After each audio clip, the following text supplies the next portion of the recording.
Good evening. My name is Sofia Cordova, and in this presentation, I'm going to talk about the training course, The Five Elements of Happiness, created by Talvin Shahar, in which Talvin gives of practical tools and strategies based on positive psychology to increase our well-being and find happiness in our life. Uh, but Who is Talvin Shahar? Well, he's an expert in positive psychology and leadership and known for his focus on the pursuit of happiness and well being. He taught the most popular course in the history of Harvard University, positive psychology, and has written several books on the subject. One of the ideas he most supports is that happiness isn't a final destination, but a continuous process of growing and learning. In his approach, he promotes the importance of having meaningful goals and finding balance in life, as well as practicing self awareness and gratitude. In addition, he has delivered conference and training programs for leaders and organizations, promoting an approach based on personal strengths and values.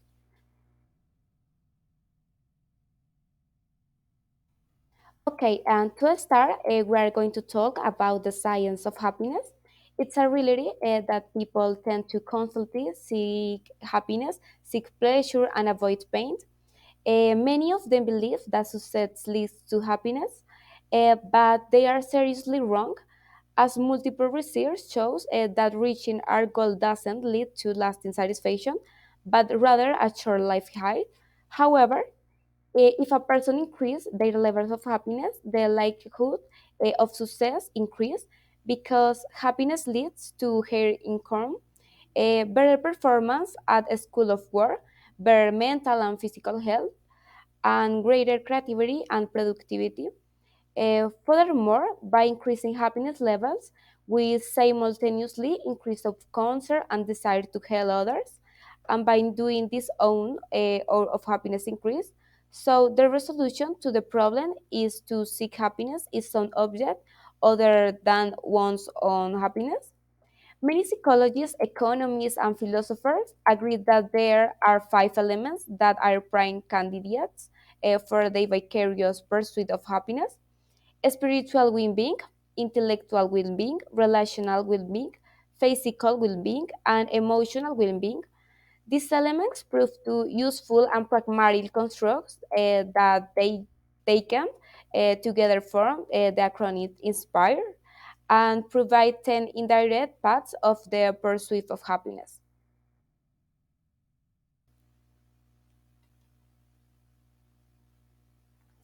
Well, spiritual well-being is the first element of a spider. With him, this is the path of purpose that consists of finding meaning in our daily experience and in my life as a whole. And secondly, is the path of attention, which it's about learning to be in the present moment.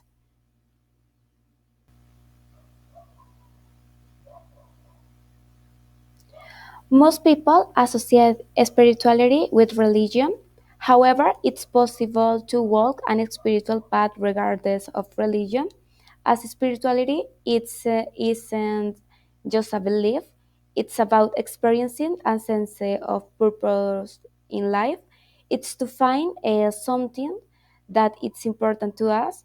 Furthermore, there is a difference between the purpose of life and the purpose in life.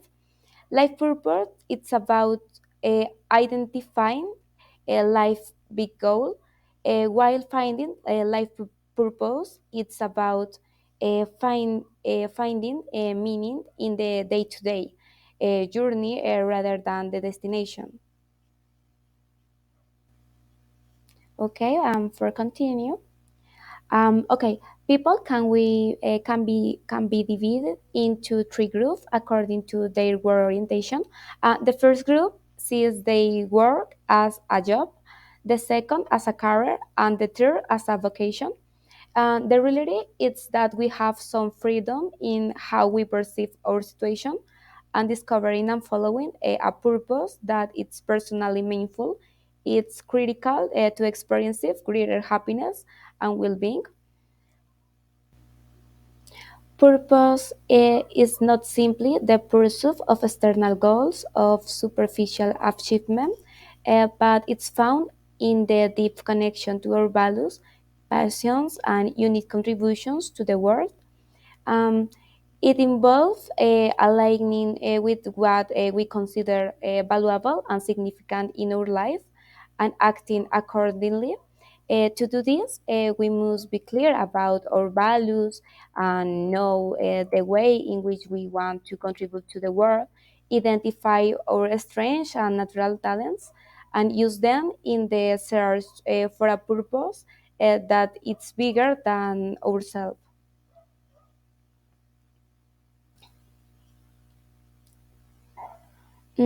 Another of the essential elements to achieve happiness is mindfulness, which is being aware of the present moment. Mindfulness further democratizes the spiritual life by helping to make any experience spiritual, to turning the ordinary into the extraordinary.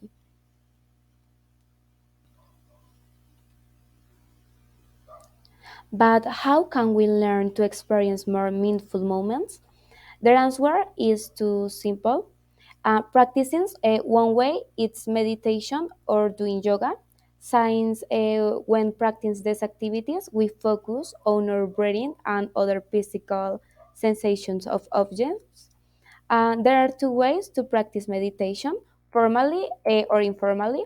When we practice it formally, this means that we are trying to be more aware of everything we do, and that mindset can be infused into almost anything.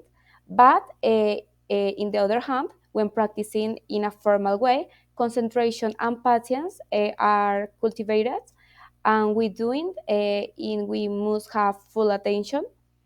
Many of the people who meditate report remarkable physical and psychological gains. Also, it is really important to be present when we do something, since to since one of the main reasons for decrease its mental health is the increase in the levels of disconnection and distraction.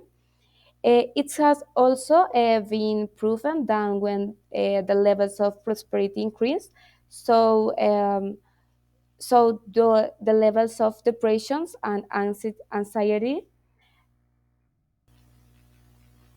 But what can we do to solve this? Well, small changes can make a big difference. In other words, the introduction of a relatively minor change in our way of doing this can, with time and constant practice, generate significant change in our levels of happiness. So, the remedy for the dissatisfaction is within us, in our minds, not in looking for the different external source of satisfaction.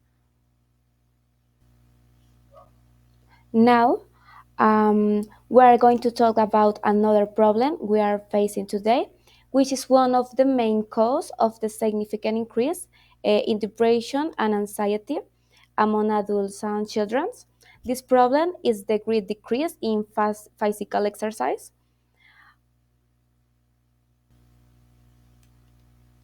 Exercise is not a luxury, but it's a necessity. Human beings were not created to be inactive. Our nature demands continuous movement. Additionally, it is known to help treat anxiety, panic disorders, stress, and depression. Not to mention all the physical benefits like with control, reduced chance of diabetes, heart disease, and stroke.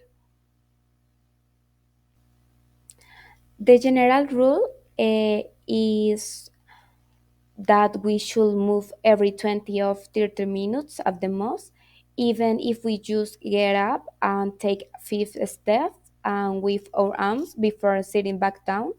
One way to accomplish this is purposely bother ourselves throughout the day.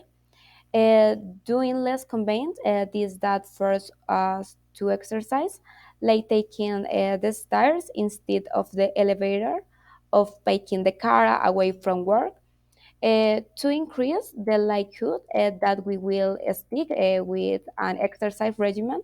We should, as much as possible, participate in activities that we enjoy.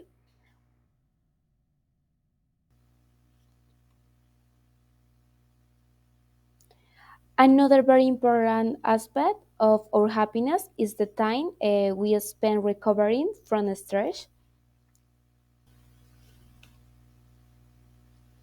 It's said that stress is bad for our health, and it has been shown. However, it has also been shown that it can be used. The important thing is the way we approach it, whatever we think it's good or bad.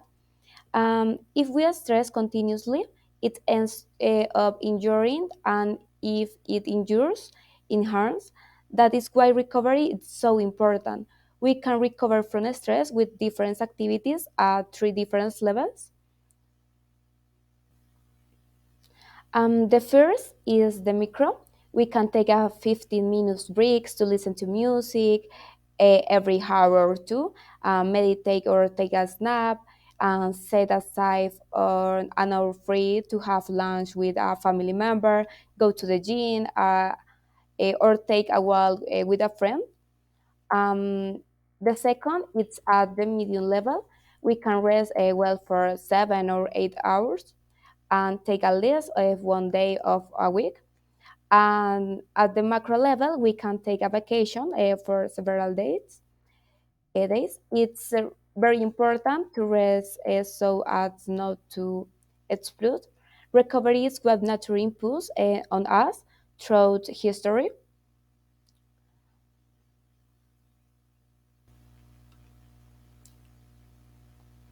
And the last essential element to achieve happiness that we are going to talk about is failure. Although it may seem strange, failure leads to discovery, development, learning, and growth.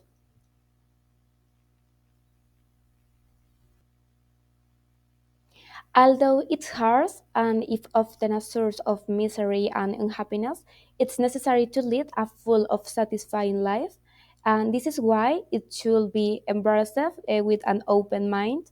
For if you fail, you will learn more and generally be more successful. Fear of failure comes in the way of intellectual well-being, but there is a difference between failure aversion and intense fear of failure. Aversion motivates us to take the necessary precautions and work harder to achieve success. But on many occasions, contrasting the intense fear of failure hurts us being rejecting failures so strongly that we do not take the risks that are necessary to grow and his jeopardize our general physiological uh, well-being.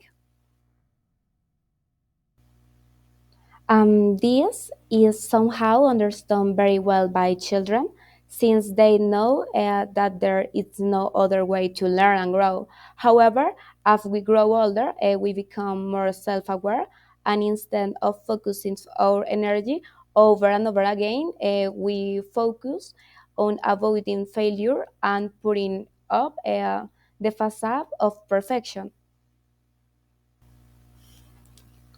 Okay, in conclusion, through the five elements to achieve happiness, Talvin Shahar gives us a comprehensive approach to increase our happiness and well-being, and improves us to adopt gratitude mindset, seek meaningful purpose, tap into our stress, cultivate positive relationships, and take care of ourselves, because by doing so, we can create a more satisfying and fulfilling life. Well, that was all. Thank you very much for your attention.